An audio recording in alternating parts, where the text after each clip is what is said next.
ఈ school management కమిటీలో చూసుకుంటే 27 మందితో పాఠశాల యాజమాన్య కమిటీ స్టార్ట్ చేయాలి. School management committee chairperson sarpanch ఉండాలి. కార్యదర్శి హెచ్ఎం ఉండాలి.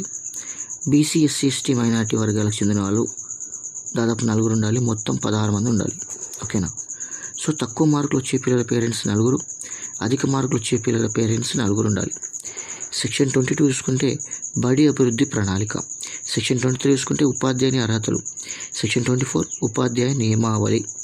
సెక్షన్ 25 ఉపాధ్యాయ విద్యార్థి రేషియో అన్నట్టు. సెక్షన్ 26 ఉపాధ్యాయ ఖాళీలు 10%కు మించకూడదు. ఓకేనా. 26 ఉపాధ్యాయ ఖాళీలు 10%కు మించకూడదు. సెక్షన్ 27 విద్యేతర పనుల మీద టీచర్లను పంపరాదు.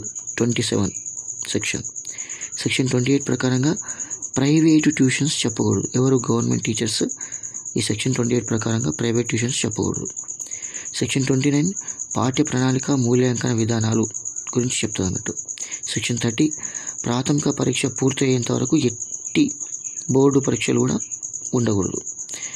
31 సెక్షన్ ఏంటంటే బాలల హక్కుల సంరక్షణ చెప్తుంది. బాలల హక్కుల సంరక్షణ టోల్ ఫ్రీ నెంబర్ 1800-425-3525.